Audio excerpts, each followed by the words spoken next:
हर चीज़ अपने मदार पे वापस आती है, उसी तरह जिस तरह रात के बाद सुबह आती है और सुबह के बाद अगेन रात आ जाती है। इसी तरह मुझे लगता है कि हमारी ज़िंदगियाँ भी पलटकर अपनी जगह पर वापस आ जाती हैं। जो हमारे माँ बाप ने हमारे साथ बचपन में किया होता है वही चीज़ हम अपने बच्चों के साथ उनके बचपन में रिपीट कर रहे होते हैं, और इसी रिपीटेशन का नाम असल में ज़िंदगी है। तो बस मैंने कल आपके साथ शेयर किया था अपना first part of mini cleaning vlog, अपने ड्रॉस की क्लीनिंग की थी, और ये दूसरा मेरा ट्रेजर बॉक्स खुल रहा है, यानी ट्रेजर ड्रॉस खुल रहा है, और इसमें बहुत सारी ऐसी चीज़ें जो मेरे दिल के बहुत करीब है। यहाँ पर एक स्टोरेज है जहाँ पर मैं अपने बच्चों की बहुत सारी चीज़ें रख देती हूँ, जैसे कि यहाँ पर हमारी चादरें निकलेंगी जो हम रात को सोते हुए ओढ़ते हैं, और यहाँ पर मेरे बच्चों के बहुत सारे डॉक्यूमेंट्स हैं जो उनके डे 1 से, यानी उनकी स्कूलिंग की डे 1 से जो मैंने संभाल के रखे हैं वो मेरे दिल के बहुत करीब है। ये खुलता जाएगा, मैं आप लोग के साथ अपनी मेमोरी शेयर करती हूँ। लेकिन जानिए ड्रॉस साफ करते हुए मुझे अपने बचपन की याद आई, जब हम छोटे छोटे हुआ करते थे और जब हमारे फादर अपना ब्रीफ केस खोला करते थे ना, जिसमें हमारी बचपन की रिपोर्ट कार्ड्स थी, जिसमें हमारी चीज़ें थी, तो हम उनके इर्द गिर्द घेरा लगा के बैठ जाते थे। और वो वक्त जो था ना इतना अच्छा था कि अब्बास की निकाली हुई तमाम चीज़ें जो है ना हमारे लिए बहुत मायने रखती थी। वो कभी कभी छोटे छोटे पैड्स, वो उनकी जो पेन्स वगैरह, उनकी चीज़ों के साथ जो एक अलग लुत्फ होता था। यहाँ पर मैंने बच्चों की अपनी तमाम जो है ना डॉक्यूमेंट्स को बहुत अच्छे से सेग्रीगेट किया हुआ है। मेरी तमाम जितनी भी मेरी डॉक्यूमेंट्स हैं वो भी इसी में होती हैं, और यहाँ पर जो है ना मेरे वो चीज़ें जो मेरे बचपन से, मतलब जब मैंने जवानी के में कदम रखा था, तो मैंने जो ये डालडा के दस्तरखान की खूब सारी कलेक्शन जमा की थी। जब मुझे नया नया शौक हुआ था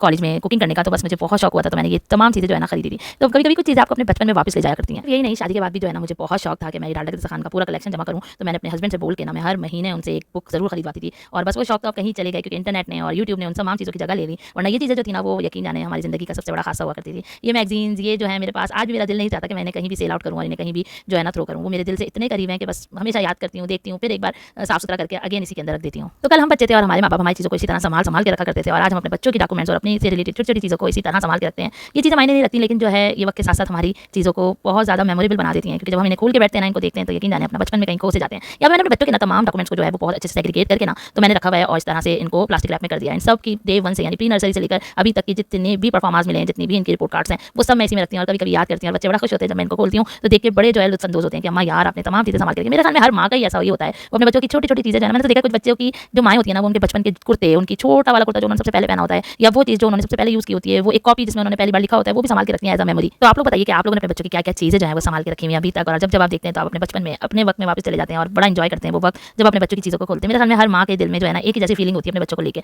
और इसमें मैंने तमाम अपनी चादरें जो है ना जितनी भी हम लोग ओढ़ा करते हैं वो तमाम जो है मैंने आराम से फोल्ड करके इसी में रख दी हैं, ताकि बस अब जब हमारा वक्त आएगा, जब हम सोने लेते हैं, तो जैसे तो एसी होता है, थोड़ी थोड़ी खुनकी होती है कमरे में, तो जरूर सबको चादरें चाहिए होती हैं। बस वक्त रुकता नहीं है, वक्त चलता रहता है। आज हम इस दहलीज पे खड़े हैं कि हम अभी पेरेंट्स हैं और कल हमारे बच्चे माँ बाप बनेंगे और उनकी भी यही सारी एक्टिविटीज़ होंगी। तो बस जिंदगी जो है ना वो घूमती रहती है उसी तरह, जिस तरह सुबह होती है, फिर रात हो जाती है, फिर अगेन सुबह आती है, तो एक नई सुबह एक नई जिंदगी को जन्म देती है, एक नई उम्मीद को जगह देती है। तो बस हमारा भी कुछ इसी तरह हाल है। बस आज ये ड्रॉ साफ करके ना मैं अपने बचपन में कहीं खो सी गई थी, तो मैंने आप लोगों के साथ जो है अपनी छोटी सी मेमोरी भी शेयर करती हूँ। बस यही वक्त है, और ये वक्त जो है पलक झपकते ही कब गुजर जाएगा पता भी नहीं चलेगा। हमारे बच्चे अपने अपने घरों के हो जाएंगे और वो अपने बच्चों की इसी तरह ब्रिंगिंग में लग जाएंगे। बस यहाँ पर जो है मेरे व्लॉग का हुआ इख्तिताम, और इंशाल्लाह फिर हाजिर होंगे एक और जबरदस्त बेहतरीन से व्लॉग के साथ। बस एंड में रह गया था यहाँ पर वैक्यूम करना, मेरे बेटे ने बोला चले अम्मा मैं करता हूँ यहाँ का वैक्यूम, और वो फ्री होते हैं तो बस मेरे साथ लगे रहते हैं, क्योंकि अभी मैट्रिक के पेपर देके फ्री हुए हैं। और यहाँ पर देखें आप कितना सारा डर्ट और डस्ट एक्यूमुलेट हो जाएगा इस वैक्यूम के अंदर। बस दुआ सिर्फ इतनी है कि परवरदिगार सबको अपने बच्चों की बहुत सारी खुशियाँ देखना नसीब करे, और सबके अपने बच्चों को बहुत फलता फूलता और हर तरह से जो माँ बाप अपने बच्चों के लिए जो ख्वाब देखते हैं वो तमाम ख्वाब बरूए कार लाए इंशाल्लाह ताला, और बच्चे काबिल निकल आए दीन और दुनिया दोनों में। चलिए जी अब मुझे इजाजत, इंशाल्लाह फिर मिलूंगी एक और अच्छे से मिनी से व्लॉग के साथ। Okay bye.